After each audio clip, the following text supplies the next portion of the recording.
Exode 32.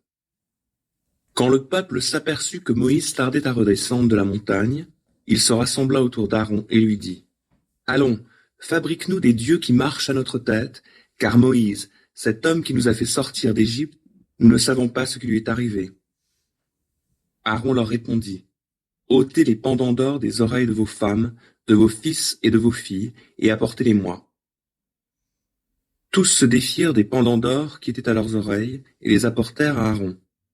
Celui-ci les reçut de leurs mains, façonna l'or au burin et en coula la statue d'un veau.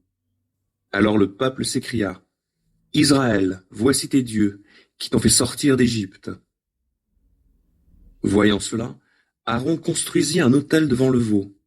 Puis il proclama : « Demain il y aura fête en l'honneur de l'Éternel. » Le lendemain, levé de bon matin, le peuple se mit à offrir des holocaustes et des sacrifices de communion. Ils s'assirent pour manger et boire, puis ils se levèrent pour se divertir. L'Éternel dit à Moïse : « Va, redescends, car ton peuple que tu as fait sortir d'Égypte se conduit très mal. Ils se sont bien vite détournés de la voie que je leur avais indiquée. Ils se sont fabriqués un veau de métal fondu, ils se sont prosternés devant lui et lui ont offert des sacrifices en disant : « Israël, voici tes dieux qui t'ont fait sortir d'Égypte. » L'Éternel ajouta : « Je constate que ce peuple est un peuple rebelle. Maintenant, laisse-moi faire. Ma colère s'enflammera contre eux et je les exterminerai.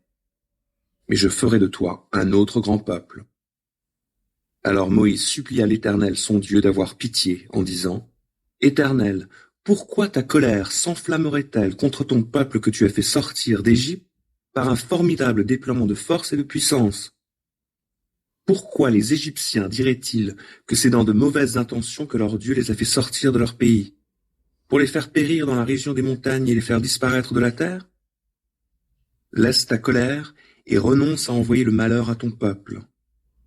Souviens-toi d'Abraham, d'Isaac et d'Israël, tes serviteurs, envers qui tu t'es engagé par serment en ton propre nom en leur déclarant : je rendrai vos descendants aussi nombreux que les étoiles du ciel.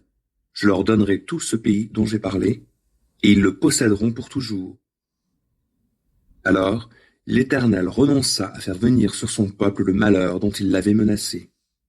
Moïse s'en retourna et redescendit de la montagne, tenant en main les 2 tablettes de l'acte de l'alliance. Elles étaient gravées des 2 côtés, sur leurs 2 faces. Ces tablettes étaient l'œuvre de Dieu. L'écriture était celle de Dieu, gravée sur les tablettes. Quand Josué entendit les clameurs poussées par le peuple, il dit à Moïse : « Il y a un bruit de guerre dans le camp. » « Non, répondit Moïse, ce ne sont ni des cris de victoire, ni des lamentations de défaite. C'est un bruit de chanson que j'entends. » Quand il fut près du camp, qu'il aperçut le veau et vit des chœurs de danse, il entra dans une grande colère. Il lança les tablettes qu'il tenait en main et les mit en pièces au pied de la montagne. Il saisit le veau que le peuple avait fabriqué, le jeta au feu et le réduisit en poussière qu'il éparpilla à la surface de l'eau, puis il fit boire cette eau aux Israélites. Ensuite, il demanda à Aaron : « Que t'a donc fait ce peuple pour que tu les entraînais à se rendre coupables d'un si grand péché ? » Aaron répondit : « Que mon Seigneur ne se fâche pas.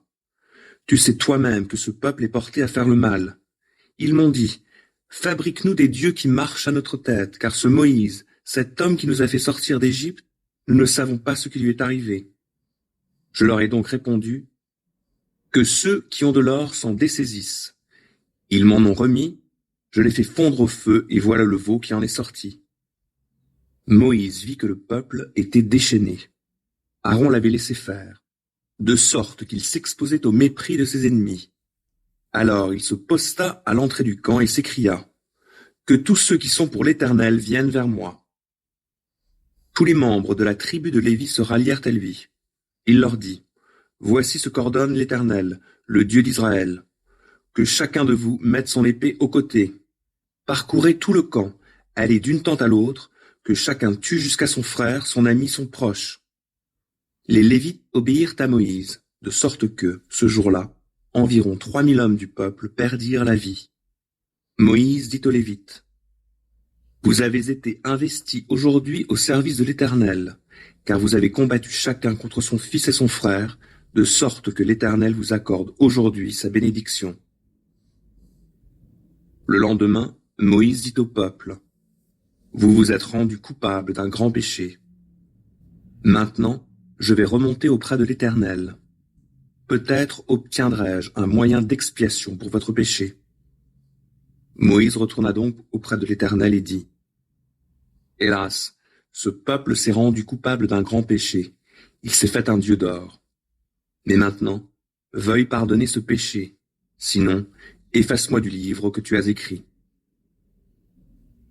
L'Éternel répondit à Moïse: « C'est celui qui a péché contre moi que j'effacerai de mon livre. Maintenant va, conduis le peuple là où je t'ai dit. Mon ange marchera devant toi, mais au jour où j'interviendrai, je les châtierai pour leurs péchés. » L'Éternel frappa le peuple à cause du veau d'or qu'avait fabriqué Aaron.